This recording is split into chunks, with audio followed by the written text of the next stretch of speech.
Malaquias 4, versículo 1 e 2 diz assim: porque eis que aquele dia vem ardendo como fornalha. Todos os soberbos e todos os que cometem impiedade serão como a palha, e o dia que está para vir os abrasará, diz o Senhor dos Exércitos, de sorte que lhes não deixará nem raiz nem ramo. Mas para vós, os que temeis o meu nome, nascerá o sol da justiça, e cura trará nas suas asas, e saireis e saltareis como bezerros da estrebaria. E vamos orar. Amado Pai, obrigado pela Tua palavra. Peço que o Senhor agora abençoe com o Teu poder, tanto o meu falar quanto o nosso ouvir esta noite. Eu te peço isso em nome de Jesus. Amém. O texto que nós lemos, ele fala sobre um certo dia, um dia específico. Ele faz, em relação a isso, 3 referências. No versículo 1, ele fala sobre aquele dia vem ardendo. A segunda referência ao dia é o dia que está para vir os abrasará. E no versículo 2 não tem a palavra dia, mas faz referência ao nascer do sol, que é o início do dia.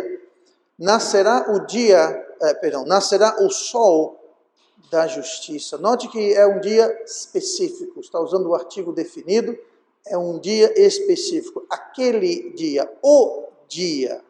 Não é um dia qualquer, é um dia específico.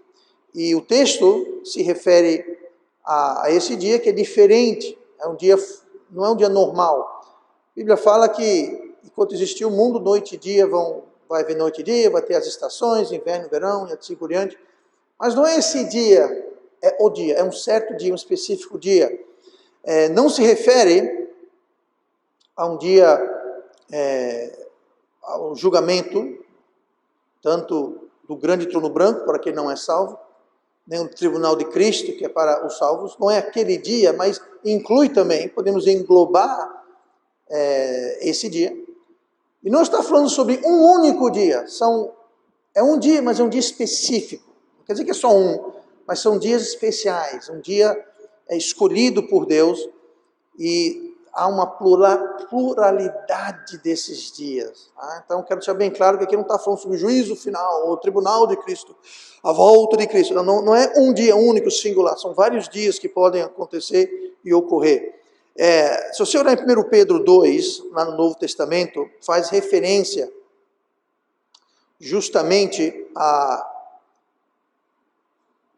esse dia, e mais especificamente, que tipo de dia esses dias são mencionados lá em Malaquias. 1 Pedro 2, no versículo 12, fala assim: tendo o vosso viver honesto entre os gentios, para que, naquilo em que falam mal de vós, como de malfeitores, glorifiquem a Deus no dia da visitação, pelas boas obras que em vós observem.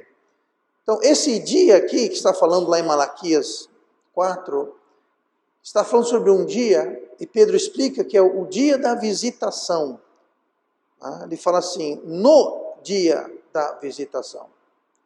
Então, esse dia da visitação é quando Deus virá, e quando Deus irá inspecionar, e Deus irá acertar contas. Você veja que podemos usar ele genericamente como o dia do julgamento, mas também são dias que ocorrem no decorrer na vida de uma nação, de uma igreja, de uma família, de uma pessoa. Quando Deus vem tomar estoque, esse dia vai vir para todos nós. E mais uma vez eu quero enfatizar e frisar, não inclui somente o tribunal de Cristo. Não pense que nós vamos viver nossas vidas sem prestar contas para Deus, sem Deus vir inspecionar nossas vidas e vai tudo acumular e ficar lá, quando a gente for arrebatado e chegar no céu, aí vai ter aquele dia. Vai ser um acerto de contas? Vai. Deus vai inspecionar? Vai. Mas durante nossa vida, durante a vida de uma nação, de uma igreja, de uma família, das nossas vidas, Deus ele vem e ele inspeciona, ele faz uma visitação. É o dia da visitação, quando ele vem fazer, e ele vem tomar inventário das nossas vidas nessa vida aqui em que vivemos. E Jesus fez isso, dando o seu parecer nas 7 igrejas que a gente lê lá em Apocalipse, capítulo 2 e 3. São 7 igrejas, e ele visitou essas igrejas, o dia da visitação ocorreu, e ele então fala para João escrever uma carta para os pastores daquelas igrejas, para dizer para aquelas igrejas qual foi o parecer dele, o resultado da visitação dele. E algumas igrejas ele recomenda, ele aplaude, algumas igrejas ele elogia, outras ele puxa a orelha, e algumas um pouco de um e um pouco de outro. Mas esse é o resultado do dia da visitação.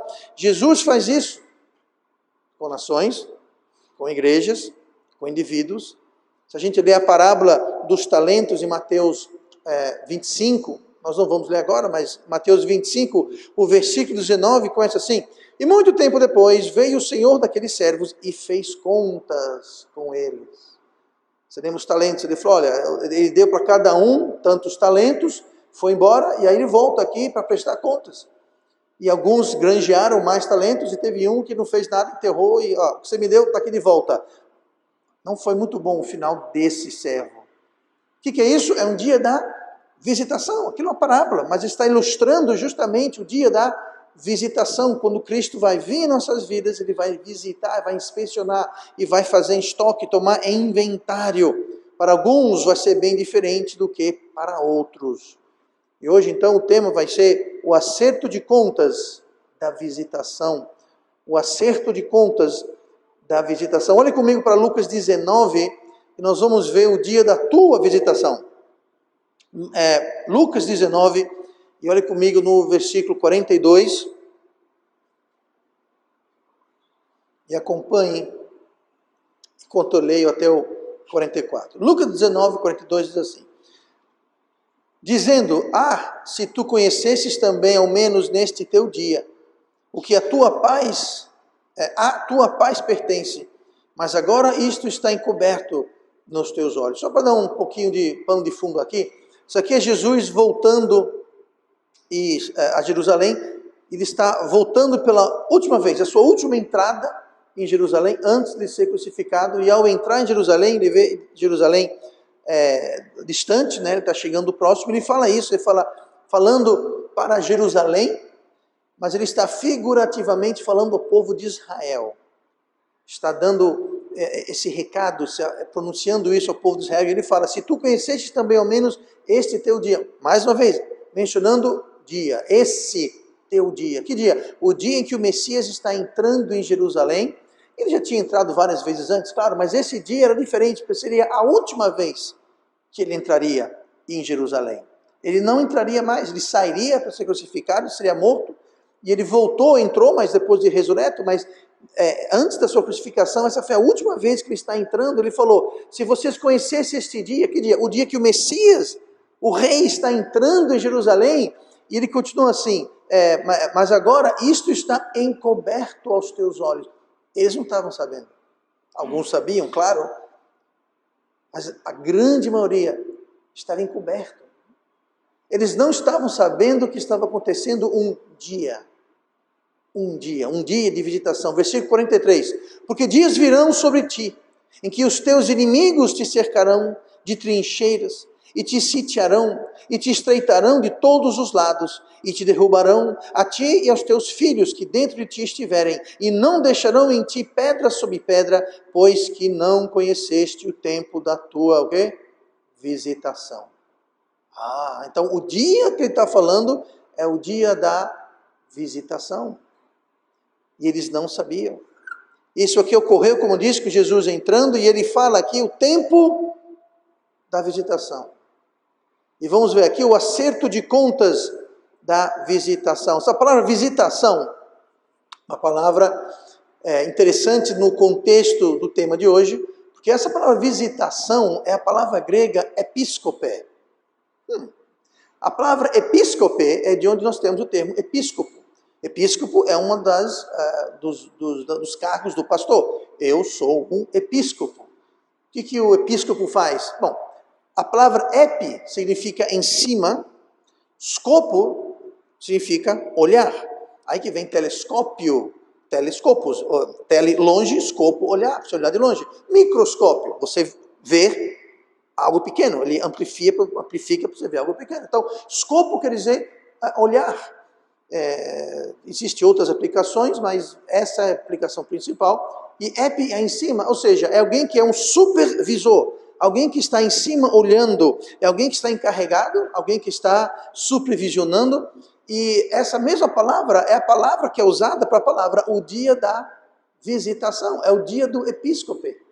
É o dia em que Jesus vai vir, ele vai fazer o quê? Ele vai estar em cima e ele vai dar uma olhada. Esse estar em cima não é necessariamente que ele vai estar em cima, mas ele vai ter uma visão, ele vai fazer um levantamento, ele vai puxar as contas, ele vai ver como está a situação. É como numa loja, você trabalha com lojas, de vez em quando, você tem o dia do estoque, que geralmente você fecha a loja, ou faz depois que a loja fechou, no final de semana, e você tem que ver todo o inventário, você tem que ver tudo que tem, tudo que não tem, quanto tem, do que tem, para quê? Para você saber, o dono, o gerente da loja, saber qual o estado do estoque, como é que está a situação, está faltando estoque, tem estoque a mais, de menos, enfim, esse é o dia da visitação, é o dia do episcope, é o dia que Deus vai vir, e ele vai fazer um levantamento das nossas vidas, um levantamento, um resumo, um parecer da vida de uma nação, de uma igreja. Não é um dia singular, pode acontecer várias vezes, mas é algo específico, é um dia específico, o dia da visitação. E essa palavra, episcope, é a mesma palavra usada lá que a gente leu em 1 Pedro 2,12, agora há pouco. Tendo vosso viver honesto entre os gentios, para que naquilo que falam mal de vós, como de malfeitores, glorifiquem a Deus no dia da visitação. Pois é, quando Pedro fala dia da visitação, é a mesma palavra. No dia do episcope, é a mesma palavra que Lucas usou aqui. Então, é o dia que Deus vai vir tomar estoque, ele vai vir dar o parecer dele. Note como esse dia da visitação é um dia desconhecido e inesperado. Não é um dia que Jesus manda um e-mail para você dizendo, eu vou fazer a visitação amanhã às 3 horas, viu? Não. E se você vê a parábola dos talentos, o dia que o mestre, o Senhor voltou, ele não mandou aviso. Ele apareceu. Jesus vai voltar, ele não vai mandar aviso, ele vai aparecer tanto na sua vinda para nos buscar no arrebatamento, ninguém sabe o dia ou a hora. Esse também é um dia de visitação, porque logo após o arrebatamento vai ter o quê? O tribunal de Cristo. O grande levantamento final de todos nós. Mas a verdade é que nas visitações que Deus faz durante nossas vidas, de uma igreja, de uma nação, de uma pessoa, não são anunciadas. Elas são desconhecidas e inesperadas. O versículo 42 de Lucas 19 fala, mas agora isto está encoberto aos teus olhos. Eles não sabiam. No versículo 44, pois que não conheceste o tempo da tua visitação. Eles não sabiam quando ia ser. Então nós temos que estar sempre vivendo de tal forma, como se Cristo fosse nos visitar hoje, daqui a meia hora, amanhã. Porque também nós não sabemos, não temos conhecimento quando será o dia da nossa visitação. Mas ele pode vir tomar estoque a qualquer momento. Do mesmo jeito que ele pode vir nos arrebatar quando? A qualquer momento. Vale para os dois. Tanto a visitação aqui nessa vida, quanto a visitação final para o crente, que vai ser o tribunal de Cristo, que vai ser logo após o arrebatamento. Então veja bem, quando acontecer o arrebatamento, vai ser, a Bíblia fala um piscar de olhos, vai ser oba, vamos estar no céu. Vamos estar no céu. Aonde? Tribunal de Cristo. Num piscar de olhos, nós vamos deixar essa vida, deixar esse mundo, e estaremos presentes no tribunal de Cristo, para Cristo fazer uma episcopada, um levantamento, uma prestação de contas. Não adianta. Jesus, deixa eu voltar lá e resolver. Não. Fez, se não fez. Então, temos que viver com essa verdade sempre. Eles não conheceram o dia que o Messias os visitou. Eu digo os dias, porque ele passou uns 3 anos e meio aqui, foi várias vezes para Jerusalém, viajou toda aquela terra, e por muitas, a maioria das pessoas não aceitaram e não reconheceram. E o tempo da visitação, a hora da inspeção, a hora de tomar inventário, chegou. Especificamente em Lucas 23, 18, nós vemos qual foi o resultado dessa visitação. Lucas 23, 18 fala assim, mas toda a multidão clamou a uma, dizendo, fora daqui com este e solta-nos Barrabás. Veja só, eles não conheciam o dia da visitação, eles não reconheceram o Messias que entrou na cidade, e algumas horas depois daquilo, Ele entrou, ceiou, depois da ceia foi preso, foi julgado, e no outro dia, na outra manhã, acordaram Pilatos, tiraram da cama praticamente, e disseram: condene-o. Ele falou: eu não vejo nada de errado. Eu posso soltar esse bandido, eu posso soltar ele. Eles disseram: solte o bandido.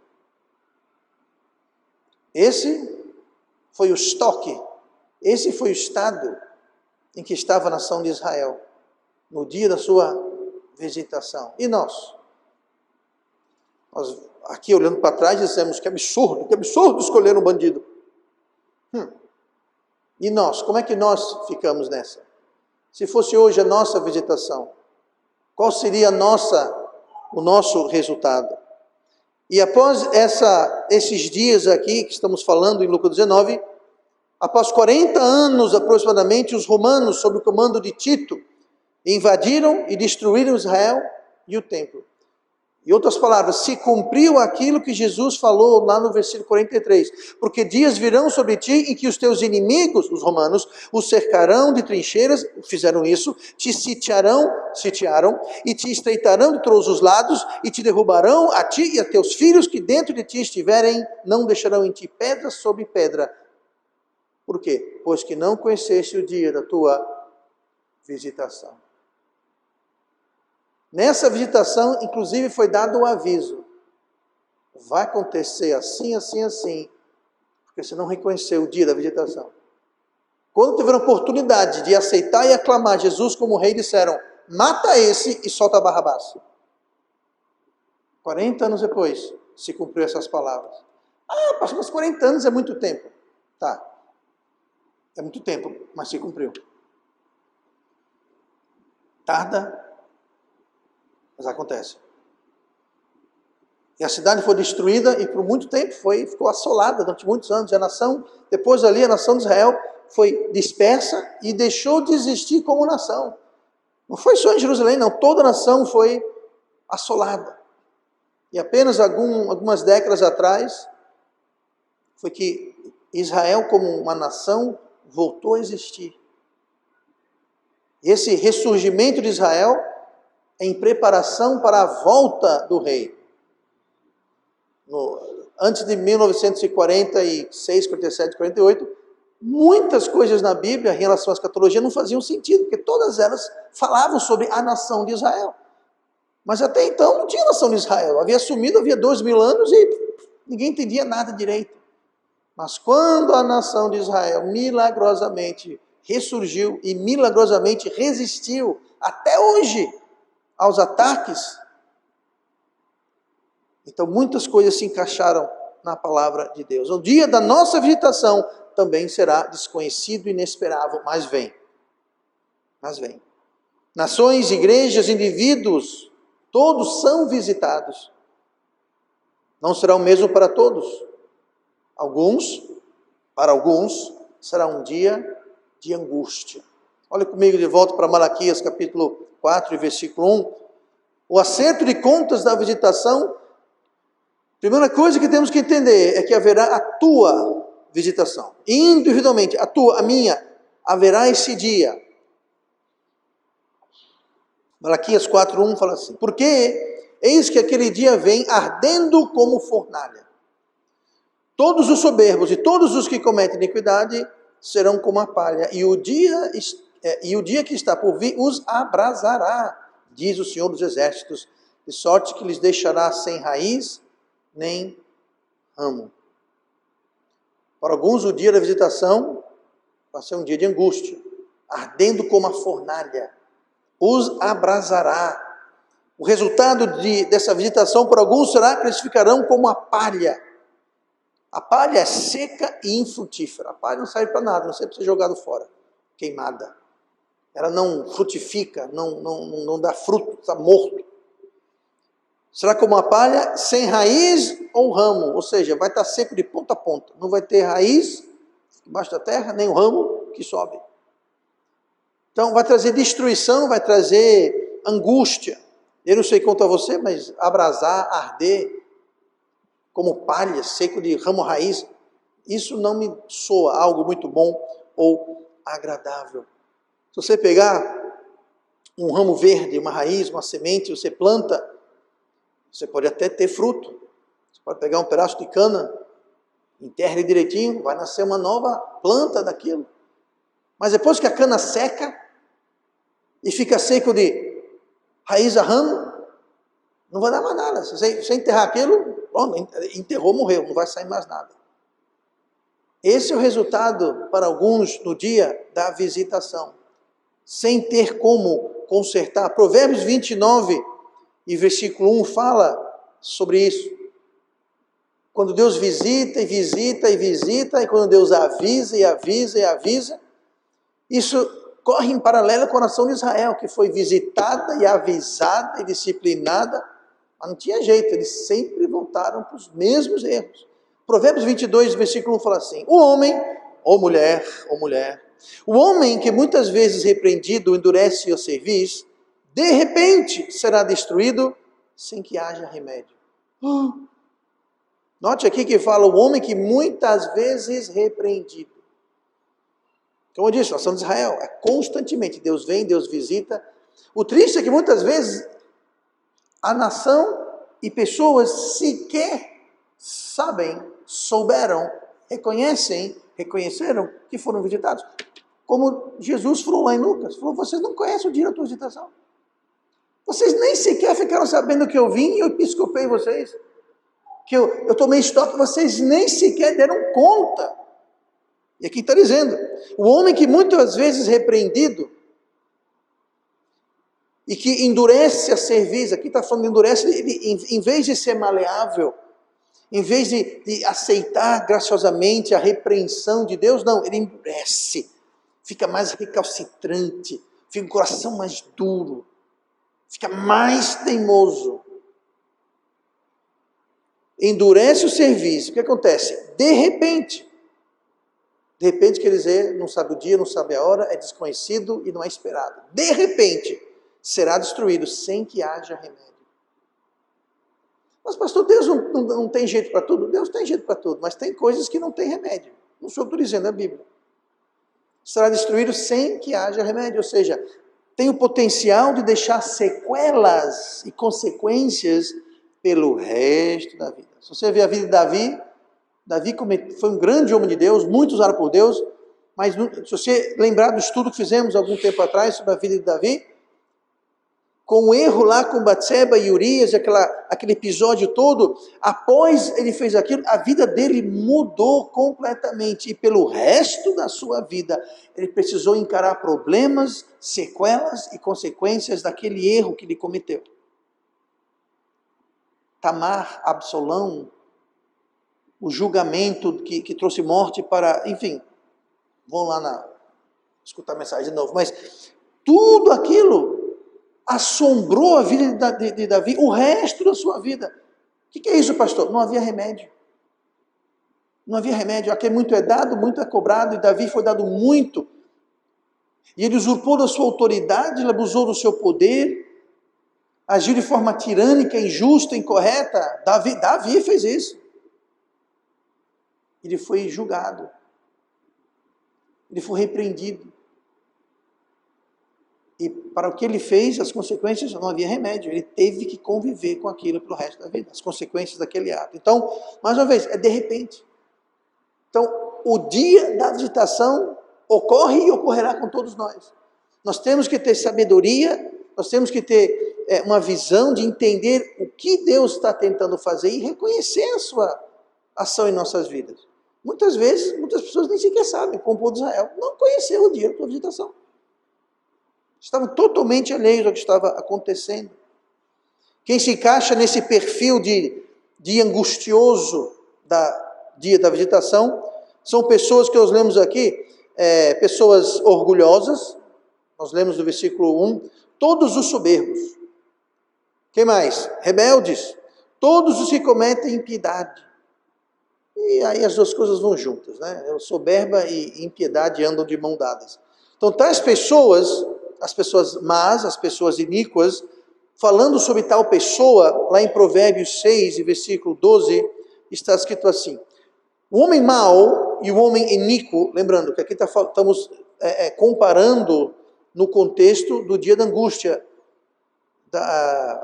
o dia da visitação, que resulta em angústia. O homem mau, o homem iníquo, tem a boca pervertida, acena com os olhos, fala com os pés e faz sinal com os dedos.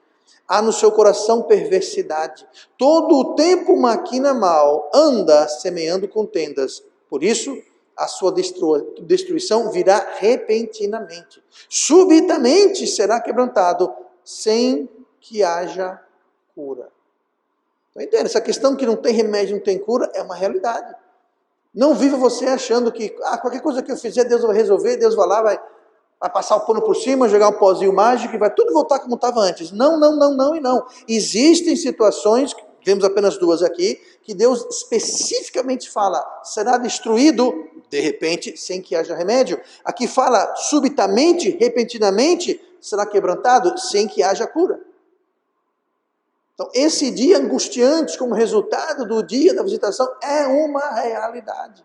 E se a gente viver a vida como se não soubesse, ou que não houvesse o dia da visitação, quando Deus vai vir, ele vai tomar estoque, ele vai fazer um levantamento, vai fazer um episcope em nossas vidas, estamos redondamente enganados e nos sujeitando a ter uma repentina destruição, repentinas consequências, repentina angústia, em algumas situações sem que haja cura ou remédio. Eu não quero isso para mim, eu não quero isso para você. Então temos que ficar cientes, sem cura, sem aviso. 1 Pedro 4,17, porque já é tempo que comece o julgamento pela casa de Deus, e se primeiro começa por nós, qual será o fim daqueles que são desobedientes ao Evangelho de Deus? Aqui é interessante, porque fala que julgamento começa com nós, com o povo de Deus. Não começa com o mundo. E aí Pedro fala, e se é ruim para nós, quanto mais vai ser para os que são desobedientes ao Evangelho, ou seja, para quem não é salvo. Muito pior será. Então, como será o dia da sua visitação? Vai ser um dia de angústia, onde vai ter repentina, súbita, destruição sem que haja cura ou remédio, ou vai ser um dia de bênção. Malaquias 4, versículo 2, diz assim, mas para vós, os que temeis o meu nome, nascerá o sol da justiça, a cura trará nas tuas asas, e saireis e saltareis como bezerros da estribaria. Para alguns vai ser um dia de angústia, para outros vai ser um dia de cura, um dia de sair, um dia de saltar. Agora, interessante que nós lemos agora há pouco em Provérbios 6,15, que fala que virá repentinamente, subitamente, quebrantado, sem que haja cura. Agora, para quem teme Deus, a cura vem. Vai ser um dia de cura. Não vai ser um dia onde não tem cura. Não tem cura para aquela angústia repentina, súbita, que não tem cura, não tem remédio. Não. Vai ser um dia que tem cura. Um dia que tem solução. É um dia onde vai ter coisas positivas e boas acontecendo. Para quem será esse dia? Nós lemos aqui, os que temeis o meu nome. Se você olhar no versículo 6 de Malaquias 1, é o mesmo livro, mas lá no começo, no capítulo 1 de Malaquias, no versículo 6, fala assim, o filho honra o pai, e o servo o seu senhor. Se eu sou o pai, onde está a minha honra? E se eu sou o senhor, onde está o meu temor? Diz o Senhor dos Exércitos. A vós, ó sacerdotes, que desprezais o meu nome, e vós dizeis, em que nós temos desprezado o teu nome? Veja que interessante. Deus está dizendo, olha, a gente honra nossos pais, e devemos. Nós honramos os nossos superiores, e devemos. Ele fala, e eu? Não sou eu teu pai? Não sou eu teu Senhor? Onde está a minha honra? Onde está o meu temor? Ele pergunta isso de forma já respondendo. Ele está acusando as pessoas de não terem temor ou respeito por eles. Então ele fala então aos sacerdotes, vocês desprezam o meu nome. Por quê? Porque não temem e não honram o nome de Deus. Ah, pastor, é que eu não posso fazer isso para Deus porque Se fosse o seu senhor, se fosse alguém superior, se fosse o seu pai, você honraria? Deus aqui não está dizendo para desonrar os pais ou desonrar os superiores. A questão não é essa. A questão é que os nossos pais e nossos superiores devem ser honrados. Mas Deus muito mais. Deus muito mais. Devemos, a Bíblia manda honrar pai e mãe, mas se a gente honra o pai e mãe, devemos honrar muito mais a Deus. Se tememos homens, e alguns homens devemos temer, no bom sentido, um temor sadio, um temor de autoridade. Nós sabemos que toda autoridade, toda potestade vem de Deus, e quem resiste a essa autoridade vindo de Deus, resiste o próprio Deus. Então existe um temor e respeito que devemos ter, mas se respeitamos o agente da autoridade, quanto mais a fonte, o dono, a origem da autoridade. Então Deus está dizendo aqui que eles estavam desprezando o nome dele. Agora, quem teme a Deus, o honra. Quem teme a Deus não o despreza. Quem teme a Deus obedece. Quem teme a Deus o segue. Quem teme a Deus busca agradá-lo em tudo. Não vem alguém dizer, eu não desprezo Deus. Não. Engraçado, você não despreza Deus, mas você não vive para agradá-lo, está nem aí nas suas decisões, você não lê a Bíblia, não ora, não vem para o culto, não fala dele para ninguém, não faz. Em que exatamente você está agradando a Deus? Sabe por que alguém não agrada a Deus? Porque o despreza, não o teme, não honra. É muito simples. E Deus aqui está falando ao povo de Israel justamente isso.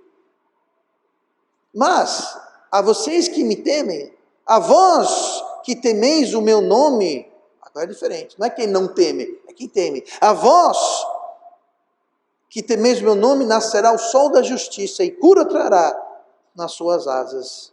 Então, quais são as bênçãos daquele dia? Que pode ser de angústia ou pode ser um dia de cura. Se a cura é porque houve o que curar. Agora há pouco nós vimos que a mãe da irmã Simone, de novo, a mãe da irmã Silvana foi curada. Glória a Deus. Aleluia. Mas sabe por que ela foi curada? Porque ela estava enferma, ela estava doente. Então, se Deus traz a cura, é porque havia o quê? Havia o que curar. Quem sabe essa pessoa aqui, imaginando uma pessoa, quem sabe essa pessoa não temia Deus, e veio vegetação, e veio angústia, mas Deus usou essa angústia, a pessoa cooperou com Deus na angústia, e essa pessoa mudou de coração, e aqui a pessoa está agora temendo e honrando Deus, e agora vem a cura. Porque se vem cura é porque tinham que curar. Então existe a possibilidade e a chance, existe misericórdia que nós podemos mudar o resultado do nosso dia da angústia. Nós podemos ter uma visitação e podemos ter um parecer negativo e podemos decepcionar Deus e podemos escolher angústia, mas isso pode mudar. Isso pode mudar. Porque se nós mudarmos e voltarmos para Deus e temermos e honrarmos e agradarmos a Deus, a próxima visitação pode ser uma em que não vai vir mais angústia, que poderia ser o caso, mas vai agora vir cura, agora vem bênção, agora vem solução. As feridas, os machucados, são curados, são sanados. Aí fala, saireis. Isso vem depois da cura. Podemos imaginar que essa pessoa não saía, talvez porque precisava da cura. Mas ele sairá, estará então prontos agora para ir adiante, não estarão ansiosos, ou estéreis, ou parados, ou desviados, eles vão sair, eles voltarão ao caminho, porque foram curados porque passaram a temer e querer agradar e obedecer e seguir a Deus, veio a cura, então veio a cura e saireis, e fala, saltareis, não só vai sair saltando, haverá vigor, haverá força, haverá poder, que nos lembra versículo 31 de Isaías 40. Mas os que esperam no Senhor renovarão as forças, subirão com asas como águias, correrão e não se cansarão, caminharão e não se fatigarão. Sabe o que é isso? É a cura, é o vigor, é o poder que Deus traz para que a gente continue fazendo a sua vontade, andando no seu caminho, esperando nele, sem cansar, renovando nossas forças. Gente, se a gente não renovar nossas forças em Deus, as nossas forças humanas não vão nos carregar por muito tempo. Você pode até desligar Deus na tomada, você pode até caminhar por um tempo, você pode até nadar por um tempo, você pode até correr por um tempo, você pode até planar por um tempo, mas muito em breve as nossas forças vão acabar. As nossas forças não se renovam. E pouco a pouco nós vamos nos desviar, e pouco a pouco vamos afastar de Deus, e pouco a pouco vamos parar de temer Deus, e pouco a pouco vamos deixar de agradar a Deus, vamos querer agradar a nós mesmos. Aí vem um dia da visitação, aí vem angústia. Muitos na angústia se rebelam mais ainda contra Deus, endurecem o serviço, e vai de mal a pior. Mas podemos mudar, podemos temer, podemos tomar uma decisão. Pastor, aqui eu não estou afim, eu não me sinto. Se você vai viver a vida cristã baseado no que você sente, você já perdeu o jogo, já está derrotado. A vida cristã é uma vida de decisão, proposital, você decide. O justo viverá pela fé, não pelo sentimento. O que é a fé que Deus me deu? Quer que eu faça? O que eu devo fazer se eu levar a fé em conta? Agora, se está afim, se gosta, se não gosta, isso não vem ao caso. Isso é esperar no Senhor. E Ele renova nossas forças. E o dia da visitação vai vir. Com certeza já veio para muitos aqui. Não é algo que acontece de ano em ano.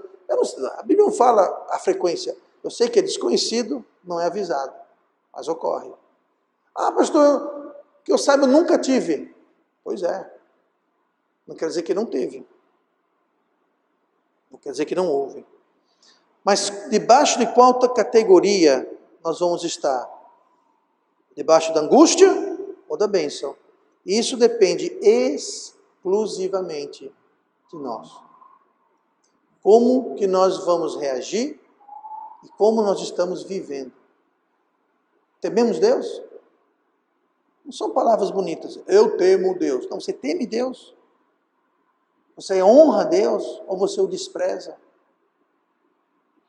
Se nós nos julgarmos e se nós nos colocarmos de volta no caminho de Deus, nós renovarmos nossas forças, buscarmos a Deus, quando vier o dia da visitação,